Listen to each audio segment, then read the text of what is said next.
The ultimate troll, Elon Musk. No, it's not because of his Fauci tweet that is going crazy viral right now and all the crazy things that he just said in the last 24 hours, but it truly is a match made in heaven. What are we getting at here? I was that guy too. As Last Coin Standing on Twitter, one of my buddies said one of the best features about Bitcoin is that idiots don't criticize or adopt it. So excuse me, the idiots criticize it and they don't adopt it. That's amazing. That's literally a feature, not a bug. It's unbelievable. There's a saying in Bitcoin. You get Bitcoin at the price you deserve, at the fiat price you deserve. We've all been that idiot once. Again, my story. I first heard about Bitcoin after a few years of studying hard money, after the collapse of 08, 09, 10, what was going on there, senior at Michigan State, through Mike Maloney, because I heard about him through Robert Kiyosaki, learning sound money, learning gold and silver, how to get in on what was the biggest scam on earth, reading The Creature from Jekyll Island, reading the books about the Federal Reserve and central banking, how that was created, and being a tenant of the Communist Manifesto, absolutely blew me away. And I was actually mad. Why didn't I learn this in school? Why wasn't I being taught this in school? Again, side tangent. We all know why that is, but we'll go into that in a different day. He started offering Bitcoin payments to purchase gold and silver on his site. He has a gold and silver brokerage, I guess we'll call it, and he was offering that. He actually alerted his insiders, I believe in 2014, when he said he was putting a good chunk of his liquid cash into Bitcoin. Now, the problem was at the time I'd spent all my cash already on an engagement ring and silver. I believe I went into debt at that time to make those final purchases of getting that. And again, a story for a different day. And I don't think I ever saw that insider video, to be quite honest. I don't think I was part of his insiders group until the next year or so. And again, it wasn't until a few years later that one of my Facebook Live videos talking about sound money with our real estate brokerage, we had our team there investing and helping people buy and sell real estate.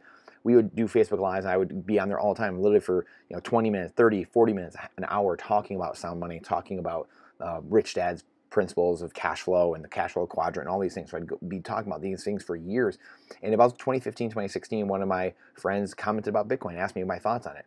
And I really didn't know much about it. And unfortunately, it was never brought up to me in a provocative way or a freedom way or anything like that. And it was just, hey, what about Bitcoin? What are your thoughts? And that was kind of the few times I had heard about it. And so I never looked into it, unfortunately. I was like, whatever. Like no one ever told me anything about it. And then in the 2015 bull, I waited for things to crash because then crypto really kind of came under my radar. And it was like, okay, interesting, Bitcoin, all these crypto stuff, like what's going on. So I just waited until 2018. Everything crashed down to the lows, basically. And I had bought a bunch of the coins that were available on Coinbase and just kept adding to my positions over the next year or so because it made sense to me as an investor. As an investor, I care about cash flow, number one, but also buying low and selling high. It's kind of 1A, 1B. You make money when you buy. So I knew, okay, these things are, something to these things, obviously, and I want to buy them low. So I continued adding, like I said, and this was me while I was, watching and looking at Bitcoin and looking at stuff and saying, yes, I want to short the dollar. Andy Tanner actually helped blow my mind, though, with 3, 4, 5 years ago, I don't know when it was now, about, again, another rich dad advisor talking about, when you're making a bet on something else, you're actually shorting the dollar. And that really blew my mind wide open. And that's when I really started going full into Bitcoin and getting rid of the cash that I had. Because I realized, man, the more I'm holding cash, the more I'm saying that cash is going to be here long term. And that's diametrically opposite of what I believed. I know mathematically the governments have to print their currencies into oblivion. Fiat currency has a 0% survival rate or a 100% failure rate, better said. So I know that they have to print it into oblivion. And hedging through real estate, buying real estate, you're shorting the dollar, you're selling the dollar by buying real estate and going long real estate, or you're buying, whatever you're buying, you're going long. So then it just totally flipped my mind in 2018 and 2019. And I was just like, oh my goodness, probably into 2019. Actually, now the more I think about it, and boom, I was like, I'm going in, started buying more. But I was still buying some altcoins too, and I still didn't understand Bitcoin totally. Just to the real freedom level and what it's going to do, the energy side, what it was going to do for climate, what it was going to do for just banking, the underbanked, the energy situation, stabilizing grids, all these insane things, cleaning up the environment by using methane or using garbage to produce energy and mine Bitcoin with it and produce it, turn it into digital energy. So I didn't even know what I didn't know yet. And so again, I started shifting our real estate business end of 2019 into really more an investment focused business. and things were starting to blow up in the repo market. And that's when my red flags started really going off my mind, and I really started to dive into what was truly going on in the crypto market. And I quickly realized, really leading into the lockdowns and into 2020, as I had more time, just kind of sitting at home a little bit more, oh my gosh, Bitcoin is really the only thing, but still a tiny bit unsure. So I dabbled still early 2021, very early. I think it was the last real time that I had a real purchase of any crypto, like January of 2021 or something like that. And I think it was just ETH at that time. Actually, it was just Bitcoin and ETH, and I got rid of everything else. And then but then quickly after that, I realized, oh wow, it is just Bitcoin. And in just studying, again, stories for a different day, but I realizing this was it. This was absolutely it. So you can see my path, and I want to tell that journey, because that was only a year and a half ago, almost 2 years ago, that I fully got into Bitcoin, like 100%, and not just like 4 or 5 years ago when I got into all cryptos, and Bitcoin. It was, really, truly just Bitcoiner for almost 2 years now, and so that's a progression. And even for someone who's studying politics, history, central banking, sound money, and in being an investor, having companies, having investments, that still took me a while, just because, again, we're living life, right? So I have empathy and sympathy for people who don't get it yet, understand Bitcoin yet, or whatever, because we've all had this journey, and it's not that anyone's right or wrong. We all have the journey we go on. We have this path, and the amount of education you can put in, and the quality of education that you can put in and provide to yourself. So this is why I believe, and I went from being a gold and silver bug and understanding sound money was the only way out of this, to then changing over the last 4 or 5 years here, obviously, of, wow, Bitcoin's the only way, especially over the last 2 years, Bitcoin is the only way to truly change this, quickly and easily, because it crosses space and time. We've shown everything else cannot do it at an adequate enough level. So this is crossed political parties, this crossed the political aisle, especially the very divergent, unfortunately very polarized world we have, the two-party system here, which we were warned against with Washington. This is what divided, or this is what blew that all apart with the laser eyes and everything, just blew that out of the water. Red and blue don't matter anymore. Once you fully understand Bitcoin, you get down that hole, you realize that just completely blows all these arguments, and you realize all these arguments are just the media generally, just pitting people against each other to fight red-blue, so that way they can keep distracting you and keep screwing you over, taking your money through inflation, and keeping their power, and really the oligarchy, and they just keep your power, the people at the top, the 1%, and they just keep you distracted. They keep you in the Coliseum fighting each other, and you never get to understand, because you don't have enough time to really understand truly what's happening. And so Bitcoin is really the first time we've been able to have something, a money, to minimize the wealth gap. And meaning, instead of this top down, we're going to make everyone poor and screw the rich, it's going to be, hey, the rich can get infinitely more rich, and then everyone else on the bottom can now come up. So we're going to raise the standard of living and reduce the cost at the same time. They're kind of, synonymous with each other in a way, right? But we now have the ability to reduce the wealth inequality gap, because I believe that is the biggest danger in the world, not climate change. It's not, germs floating around the world, all these things.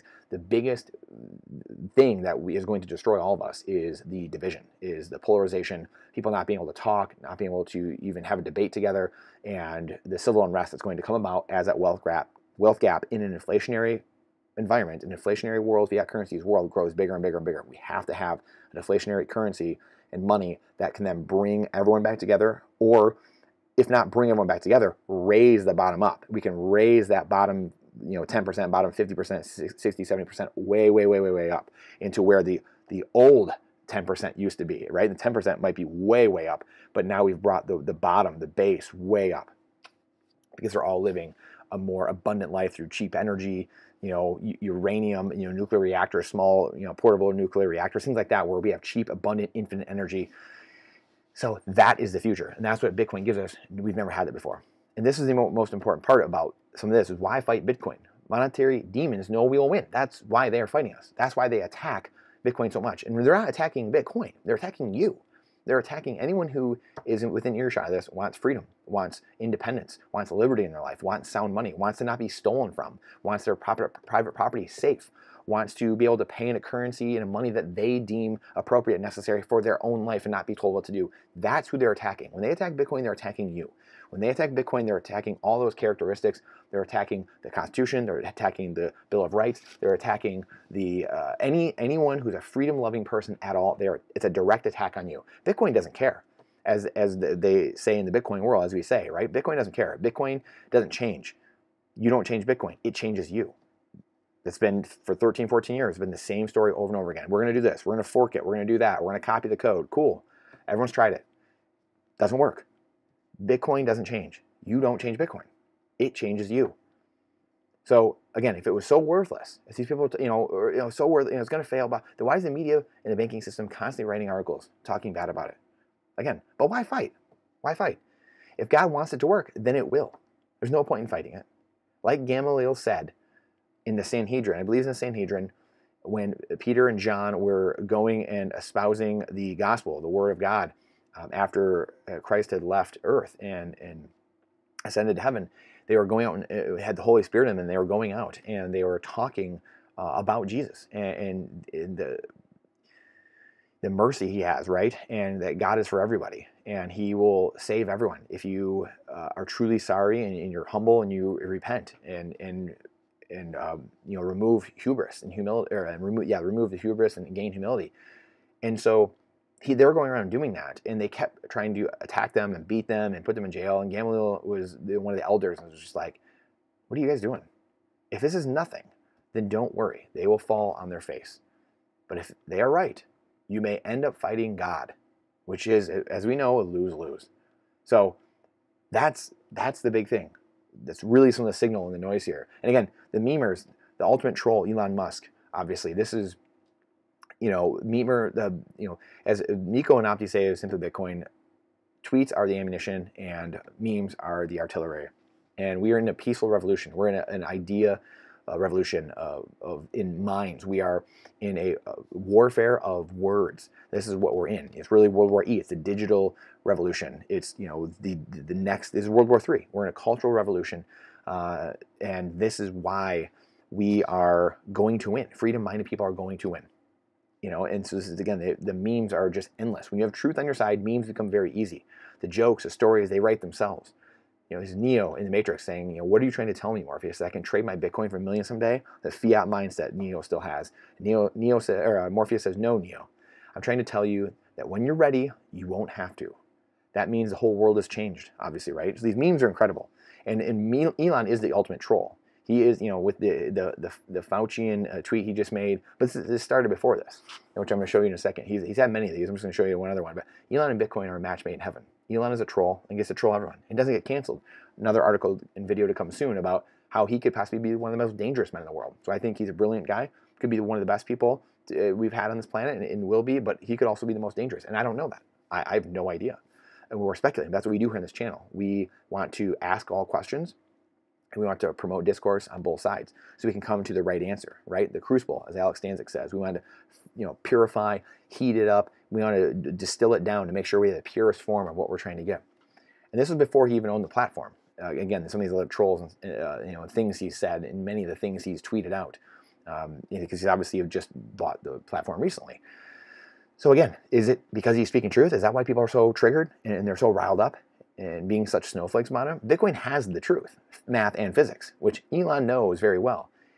It's on its side. Bitcoin is on that side. Elon is on that side. He works in math and physics, right? So we know those things are going to win. Coming from first principles. Bitcoin doesn't care. Again, you don't change Bitcoin. It changes you, remember. Elon is a brilliant dude. He knows that. He knows this. He bought Bitcoin on his balance sheet for, I believe it was Tesla. I don't think it was SpaceX. I think it was Tesla. In 2021, and the two personalities are perfect fits. I believe he has some personally as well, and there's just two trolls together in the same room. That's all it is. There is a saying in Bitcoin, again, that you get Bitcoin at the price you deserve. Bitcoin humbles you and is the ultimate troll at the same time. Makes you look foolish. Makes us all look foolish at times. I have my story like I shared above about Bitcoin making me look foolish. And then here's a tweet from Elon Musk. And again, if this triggers you, then I think that's on you. That's my belief. If this triggers you, that's something that's on you. This could be about anyone in the world. Doesn't matter. He's triggering literally, hundreds of millions of different people for different reasons. I mean, this is like South Park. South Park is an amazing cartoon because it has like 2, 3, 4 themes all wrapped in like each episode. Elon did, multiple themes in one tweet in what? 1, 2, 3, 4, 5 words. He triggered like hundreds of millions of people.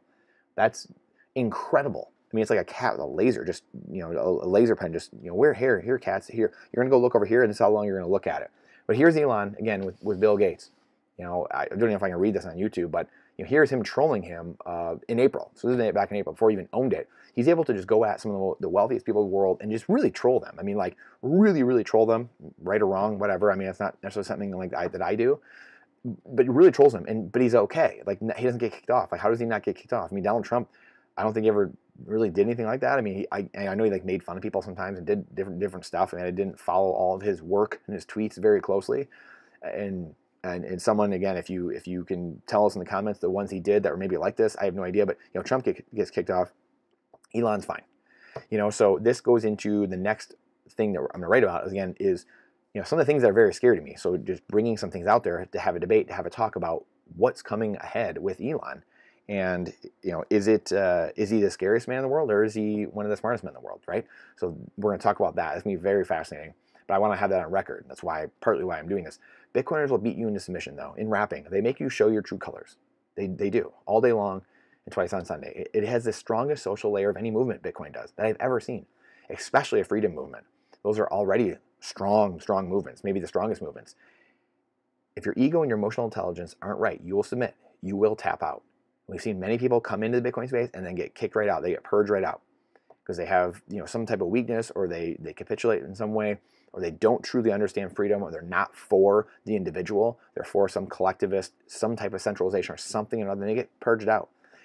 And when you come into this community, you become more of that liberty-minded person. It changes everybody. It's changed me. I was a very liberty-minded person. Constitution, all these things.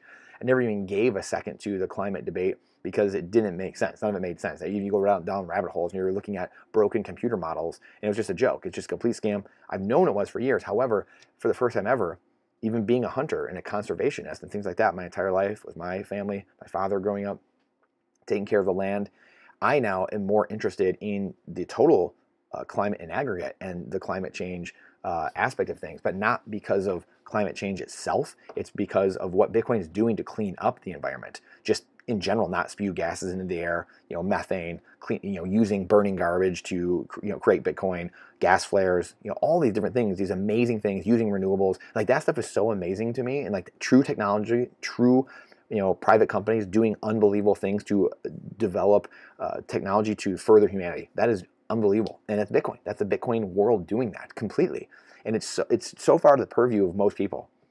So again, we have Ben Bernanke here, who caused, was one of the big reasons we had the '08 crash, saying everything's gonna be fine. And then months later, it crashes. Inflation, print more upvotes. Like, just type more digits on the computer and we'll print more votes for ourselves, because we'll just, here, we'll tell people whatever they want, print our currency, steal the wealth from everybody through inflation, and then go spew whatever garbage we want with the ad dollars and the corporate campaigns and the people on TV and the mainstream media shills. Just an absolute joke. Again, you will capitulate and own it and join the freedom movement eventually. Either you can hang in the locker room like a grown man, or you're a soy boy who gets offended by the jokes and innuendos like Sam Bankman-Fried. We see what happens there when you're constantly going the soy route. Is what it is. We're going to tell the truth here. We're going to spark debate. We're also going to tell the truth. Being on the front lines by yourself is not for everybody. It's not. It's a small and transigent minority right now, especially right now, that paves the way for the rest of the cavalry. The hard work is done. You have to keep morale up somehow. So let the people meme or joke or, doing their posting or dunking, this is going to happen. This is going to happen. And that's why when truth and reality are on your side, you win. Fighting for freedom is never easy, whether it's kinetic or intellectually. But have fun and laugh. We need to do more of that in our life. Don't be so offended by all the things you see. And the reason people get offended so much is because, the truth is the truth. Things that aren't real aren't funny. Like just making things up, as we all know, like, it's not funny. Like, if you just make things up, like, it could be, but it's not really that funny, because it doesn't speak to anybody, because no one knows what it is. Like, if you just come up and make a word up, and then you're like, hey, people don't know what you're talking about. They have no idea, and it doesn't catch on because no one has any idea what it is, right? So same thing with jokes. So confidence is attractive. And when you have the truth on your side, again, it's easy to be confident and feel righteously indignant. And that is a good thing. That is a good thing to have that. So stay strong. We are winning. For truth, freedom, liberty, capitalism, we are winning. So appreciate you. Your time and energy is the most important asset we have. Look forward to seeing you on the next one. Please go check out some of the other videos we've done recently, just some of the updates, the things that are going on in the current events, but also, you know, some of the blogs you did about Pearl Harbor. We just did our investment portfolio update for December last week as well. So go check those out. Please let me know what you think, and like and subscribe if you like this, and share with people that you think might enjoy it, or maybe people that don't, and we can battle it out in the comments. And we appreciate your time. Again, it's the most important asset we have. It's the only finite asset we have, like Bitcoin. The only two finite assets. I still don't have anyone who has told me of another finite asset we have besides time and Bitcoin. Bitcoin is time, and time is Bitcoin. So appreciate you guys. See you on the next one.